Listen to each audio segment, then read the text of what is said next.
how to achieve an 800 credit score. We're going to go over it in today's episode of the Credit Concept Podcast. Let's get started.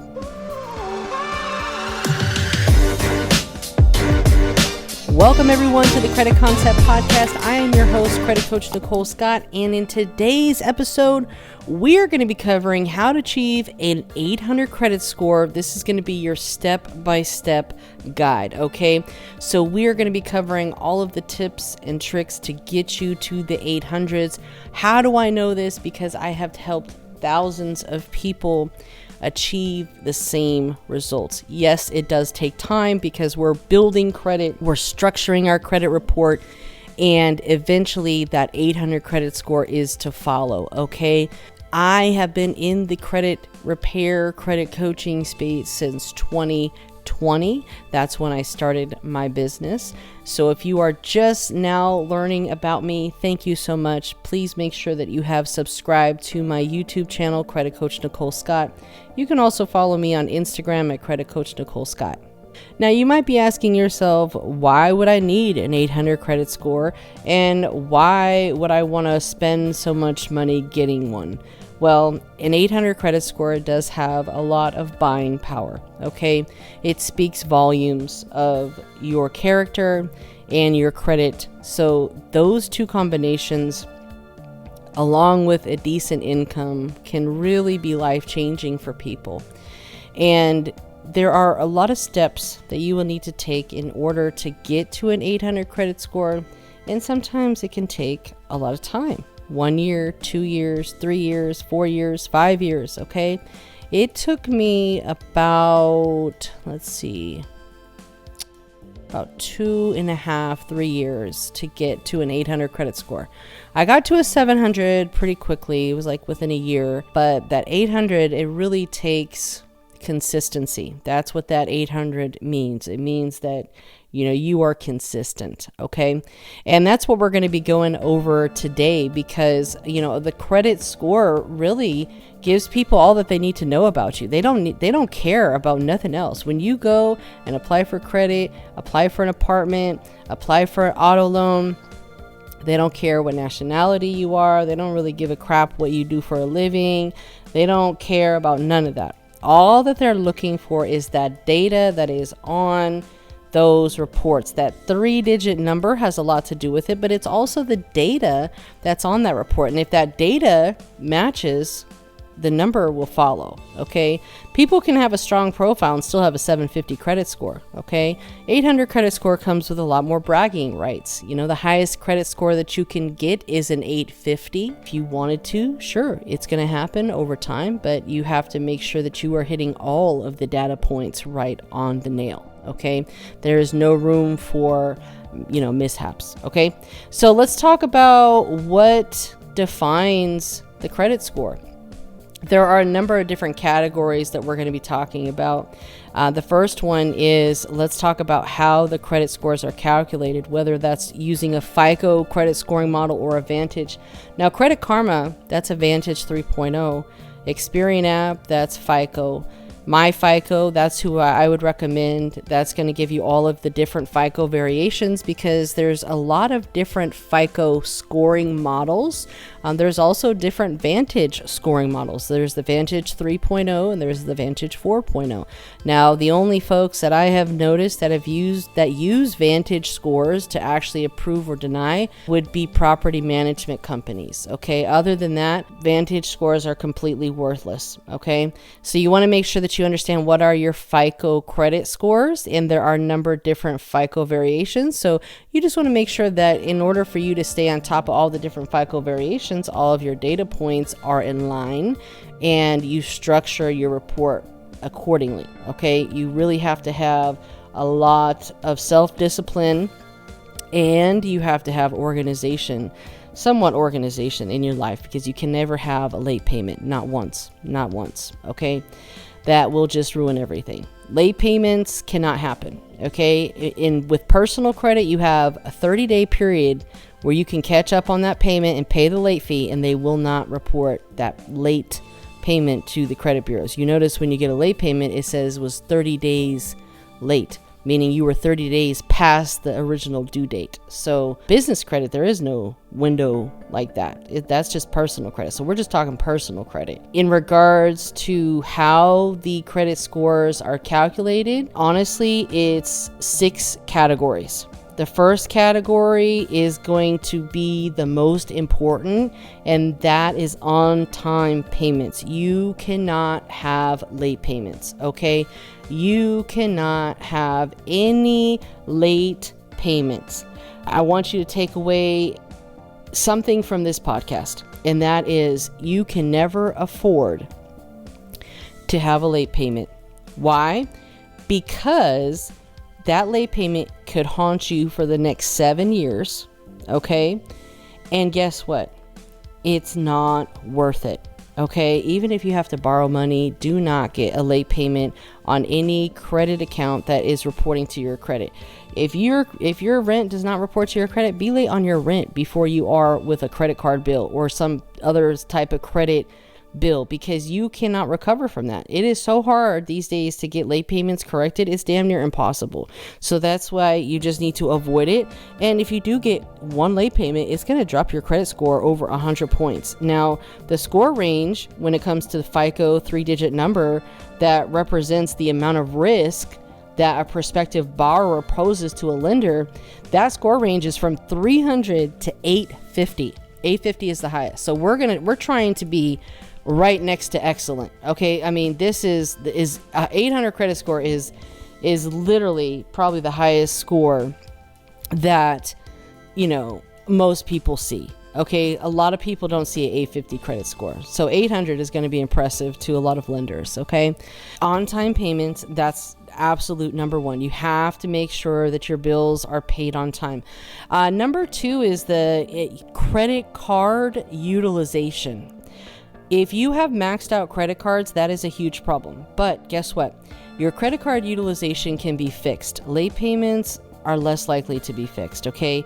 Late payments are like a 70% chance they're going to deny it, okay? Because if you were late, it is what it is, and that's what credit is. It's a record of your, you know, habits and you know, things of that nature. So when it comes to credit utilization, you can always pay down debt, you can possibly transfer debt, you know, you can consolidate credit cards into an installment loan, because credit utilization is based on revolving credit cards or credit lines. So a line of credit or a credit card is what makes up your credit utilization. Your debt to income is another thing. That's, you know, how much income versus how much debt you have, and that's calculating all your credit cards and your installment loans and things of that nature, right? DTI.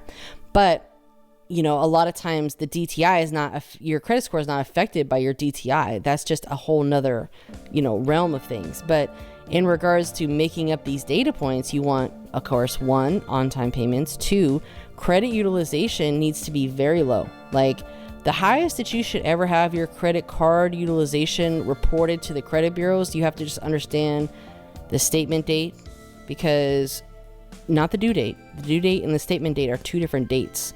So when you look at your credit card statement, it'll say your statement date is as of this date to, say, the 30th of the month. Well, if that's the case, the 30th of the month is going to be your statement date. Before the 30th, about 5 days before the 30th, you need to pay your credit card balance down to 0 so that you do not have a balance reported to the credit bureaus, okay? Sometimes some of these credit monitoring companies will get data more frequently, but generally the banks and financial institutions only report your account data once a month to the credit bureaus. So you want to make sure your credit utilization overall is under 15%. Per card, you really want it under 10%. You don't want to hold balances on more than a couple cards. You should not have balances on all of your credit cards. You need to only have a balance on maybe 1 or 2 credit cards at a time. Okay, if you hold a balance on other cards, or every credit card you have has a balance, you look a lot riskier to lenders. Okay, you don't want to pose a risk. You want to look like you don't need the money, so they're going to give you money, because they're going to give money to people that don't look like they need it. Okay, So that's really important. It takes a lot of self-discipline because like I have over $100,000 in available credit in credit cards on my credit profile, but do I use it? No. I try to keep a zero balance on like all of them suckers. I might have a balance on 1 or 2 cards. Okay.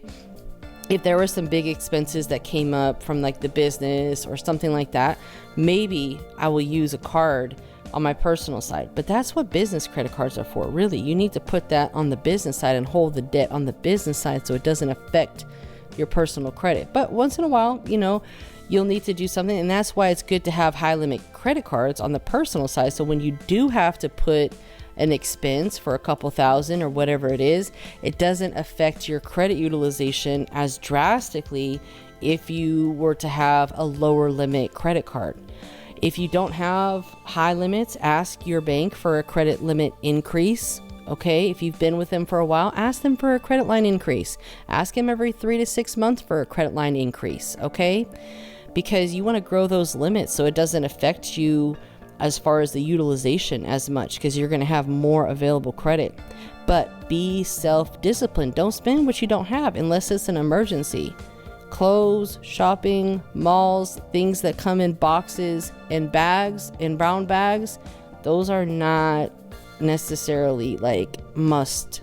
Okay, groceries, yeah, those are a must, but you need to stick to a budget. Okay, don't be buying steak and lobster when you ain't got the money to pay for steak and lobster. You're just buying it on your credit card. Okay, that's the type of mentality that we need to have. We only spend what we have unless it's some sort of emergency or possibly an investment that we have fully vetted to make sure it's going to be, you know, worth it for us. Okay, so keeping that credit utilization below, again, you want to keep it no more than 15%. The goal is to really have it under 10%. If you're going to be applying for funding, it really should be as close to 0 as possible. If you are going to be applying for anything credit-wise, make sure all of your credit card balances have updated to 0 and you only have a balance on maybe 1, no more than 2 credit cards. If you only have 2 credit cards, you should not have a balance on any credit cards. If you have 5 credit cards, you can have a balance on like 1 credit card. If you have 10 credit cards, 2 to 3. Okay, so just kind of break it down like that. But you should be, you know, paying those in full, because we don't want to be paying a whole lot of interest. Okay, we want to use spend, pay, spend, pay, spend, pay. Okay, don't spend beyond your means, because that's how you get in debt. We don't want to get in debt. We want to leverage credit, get the cash back, get the rewards, but understand the bigger picture here. Okay, you can get millions with credit, but you're going to mess it up over $25,000 credit card. Stop it. Stop it. Stop being silly. Okay, now next is the amount of collections that you have on your credit report. Now, if you look at Credit Karma, this is why I like Credit Karma, because it breaks down all of these sections for you. And even sometimes when you go to Credit Karma, you won't see your charge-offs or some of the other negative items that are affecting you, but it will show you like derogatory items. So any sort of derogatory collection, charge-off, those are, you're not going to have an 800 credit score if you have those on your credit report. So you need to get those deleted or resolved. Okay, if they have validated the debt belongs to you and you're still fighting it, fight it.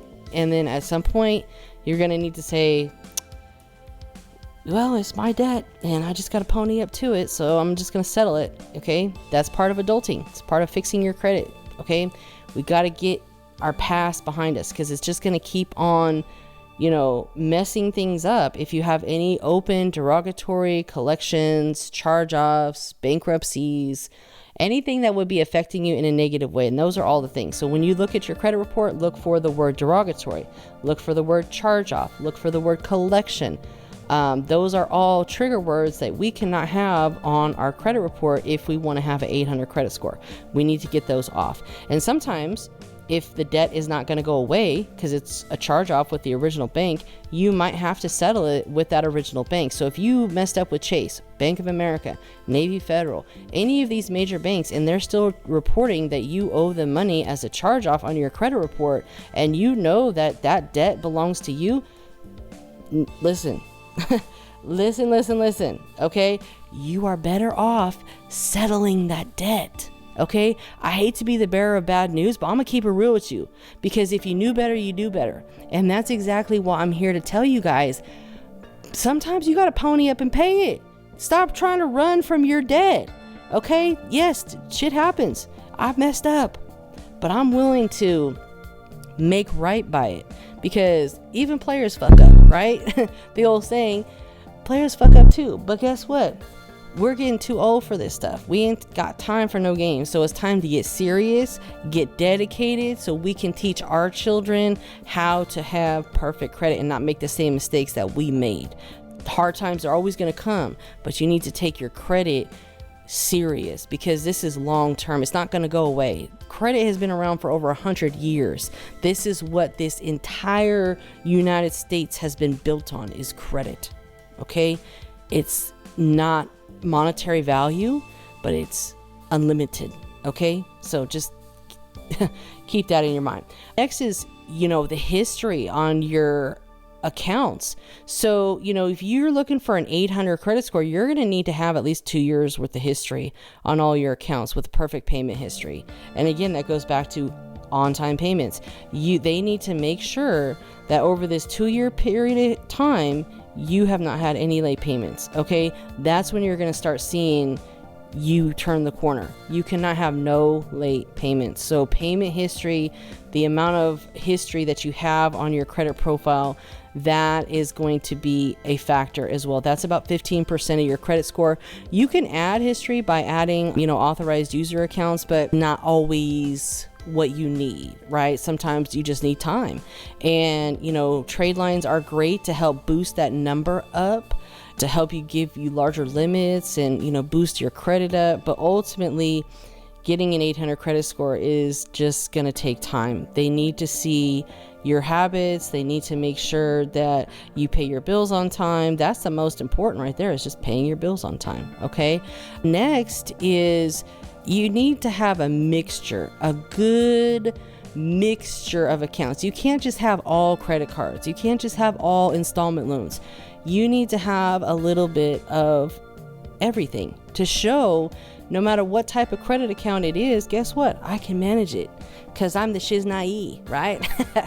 You got to be able to show the lenders that you're not a risk and that you know how to handle your business. Okay. That is very important. So whether it's a credit card, whether it's a line of credit, those are both revolving credit lines. And then you have your installment loans, which can be auto loans, student loans, rental payments kind of fall under that installment, because it's the same amount every single month.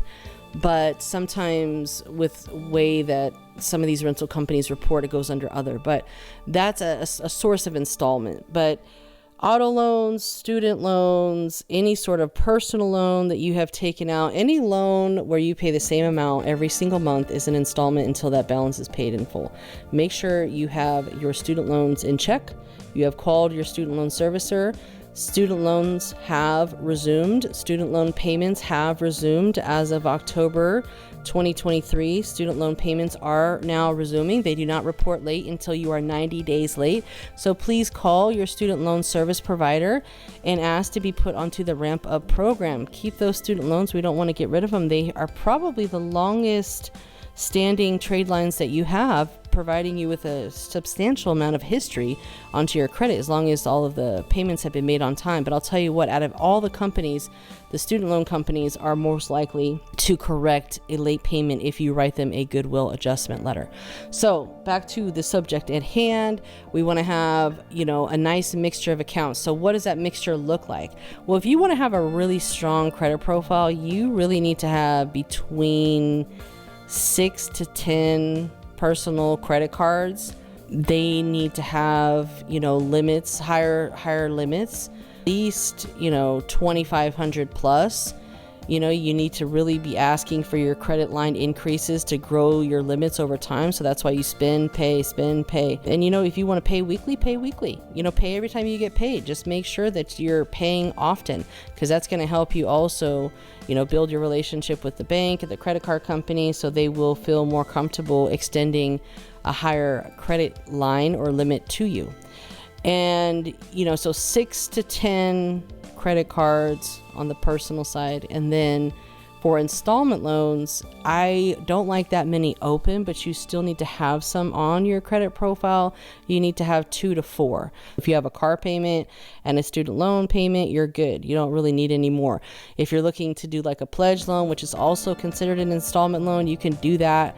But just know that if you're applying for anything, it's going to look like you owe money. So a pledge loan is to be done, you know, prior, and it will be an installment loan on your credit profile. So if you need to add a pledge loan, you can add a pledge loan with Navy Federal, and I'll leave the links below for the 10 other banks that you can do pledge loans to get another installment onto your credit report. Other banks that do pledge loans besides Navy Federal. So I'll leave that video below because that's a lot of good information right there.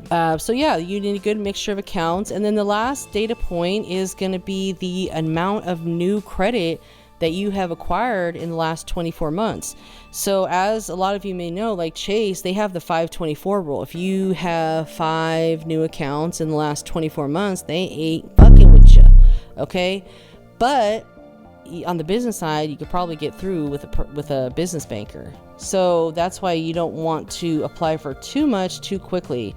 You really want to have a good strategy behind your credit. And so if you are looking for coaching, mentoring, visit the link below, book a quick call with me. We can see how I can help you. Or if you know, hey, yep, I want to use her for my coaching, I'll leave a link below for you to sign up for credit coaching, which is part of my mentorship. So yeah, those are the data points that are going to be super important for acquiring your 800 credit score. And, you know, again, the ranges between the FICO is from 300 to 850. So 800 is like as good as gold. You feel me? So you definitely want to make sure that you're taking strides daily, weekly, monthly to reach this 800 credit score, because it's going to be life-changing for you. You're going to have better interest rates. You're going to have affordable payments, affordable monthly car payments. I mean, I went from paying, oh my God, I was paying like $1,000 a month for a Dodge Challenger years ago because my interest rate was in the 20-something%.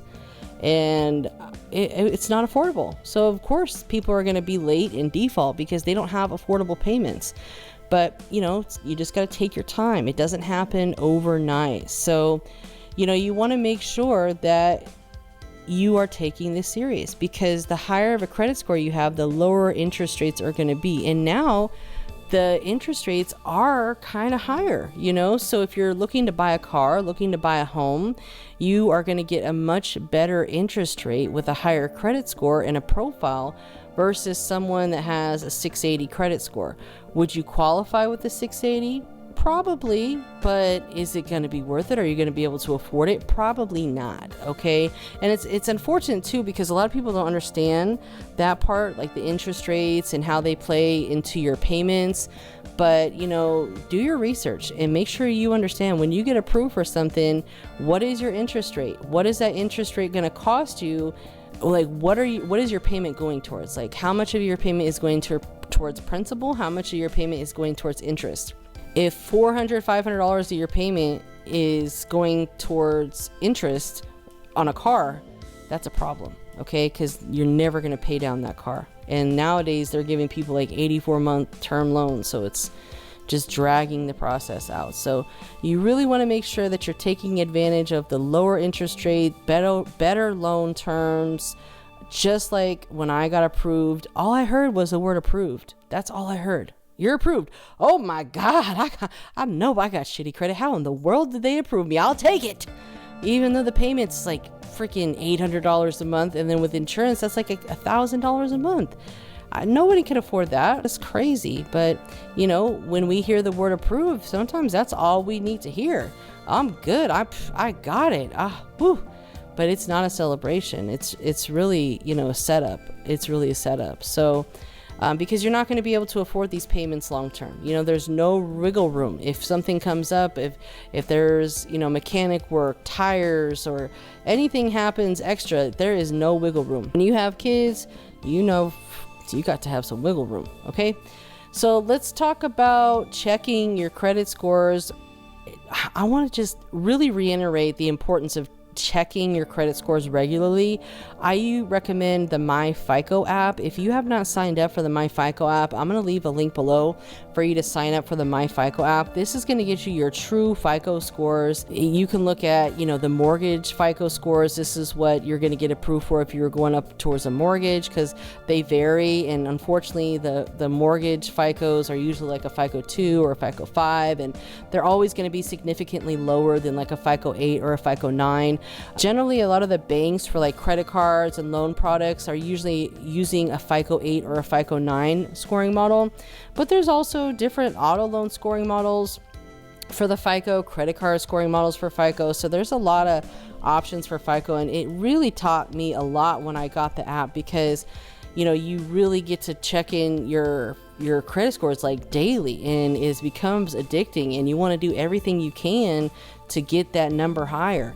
And sometimes that means, purchasing a trade line. If you don't know what trade lines are, if you have family members that have credit cards that have a perfect payment history and a low credit card utilization, they can add you as an authorized user. Or if you have credit cards that have a perfect payment history and a low credit card utilization under 15%, you can add family members as an authorized user and really help them with their credit, because that's how I was able to do it. Really, I've purchased authorized user accounts as well, and that's helped me because a lot of family members didn't have the higher limits or the history. So that's something that we help with. I'll leave a link below for trade lines if you're interested. And just being able to understand what's on your credit report. Now, you can obtain a free annual credit report from the 3 major credit bureaus using the free annual credit reports, but I don't believe the free reports include the credit scores. So, with MyFICO, you can either get it monthly or every quarter. If you're on a budget, I would just do the quarterly one. And, that's going to be probably your best bet.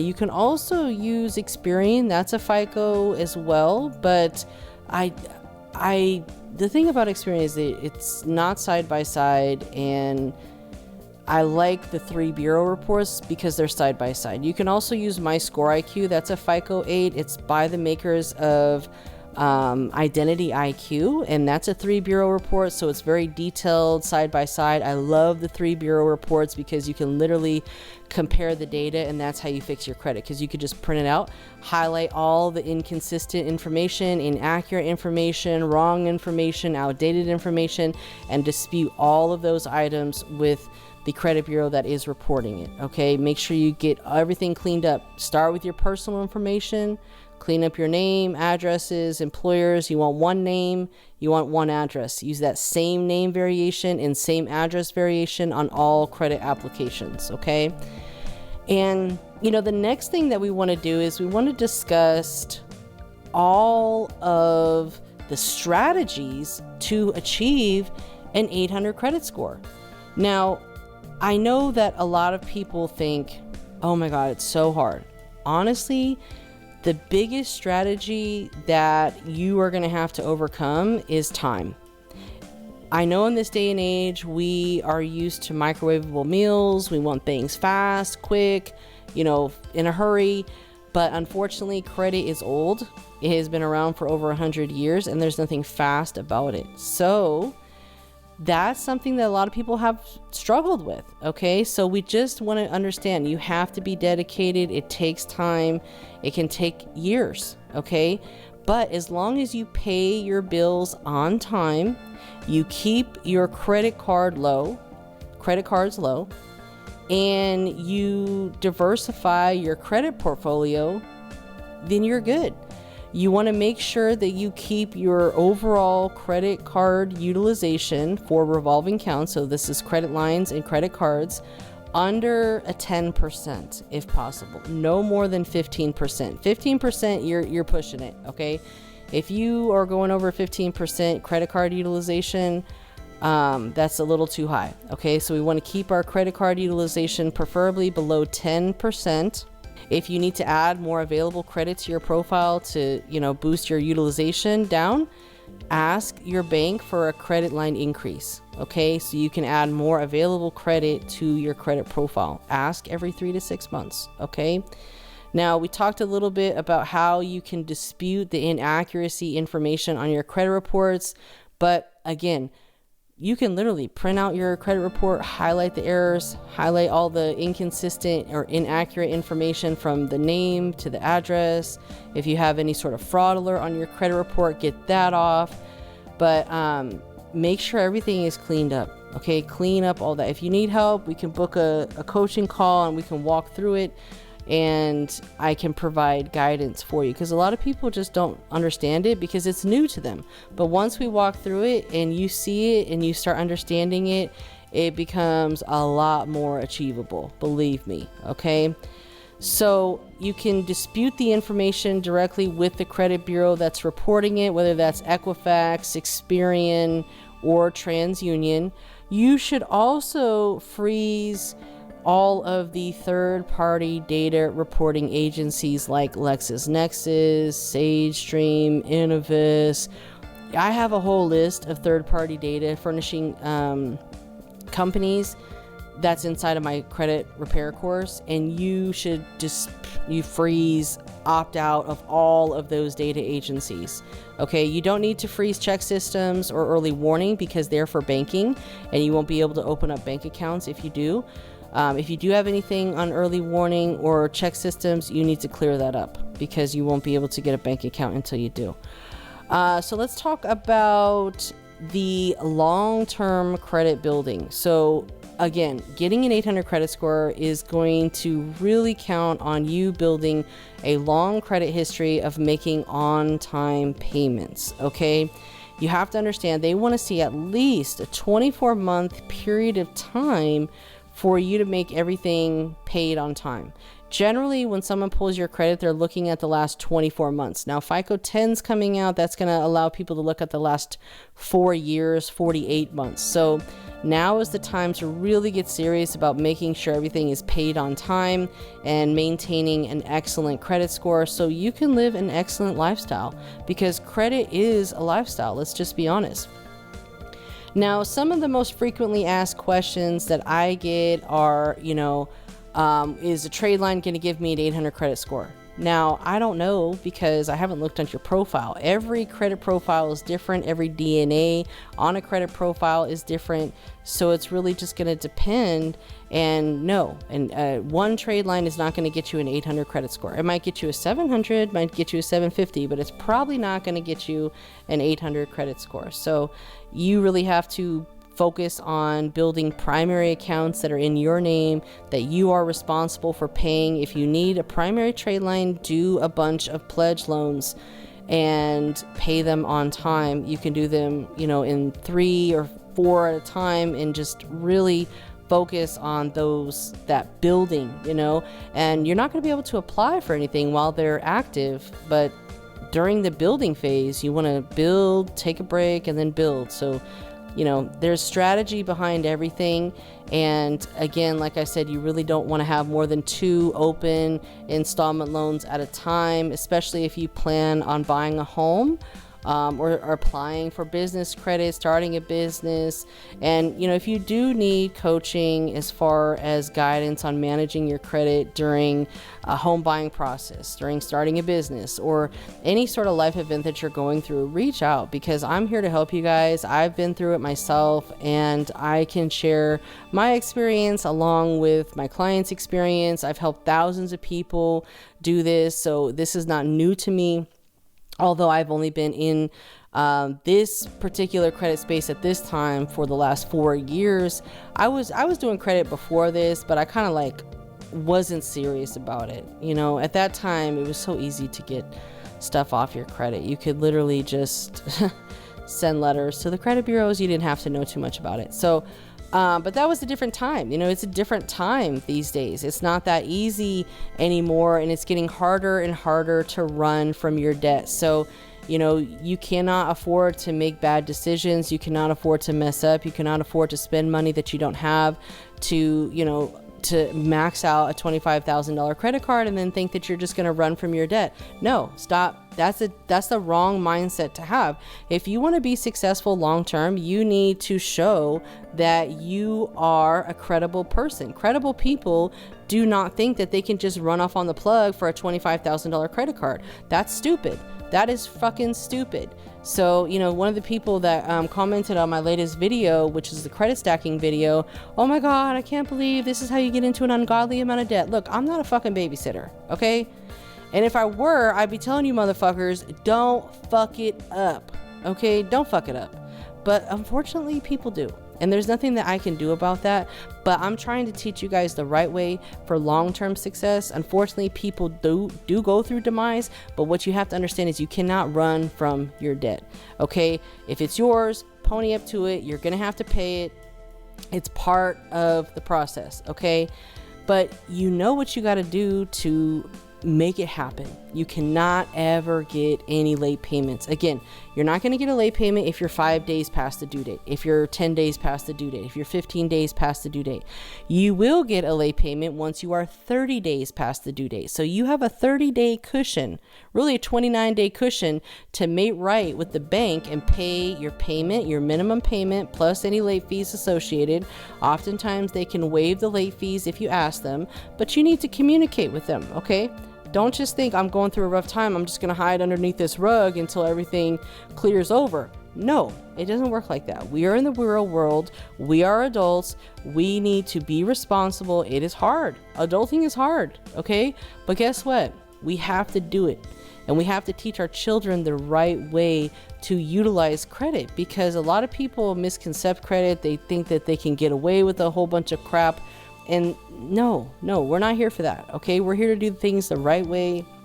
We're here to make it happen, to get millions in credit, to invest it into buying properties and building wealth. You know, that's what it's all about. That's how this whole country was built, was on credit. Okay. So I want you guys to really take heed of what I'm saying and take action.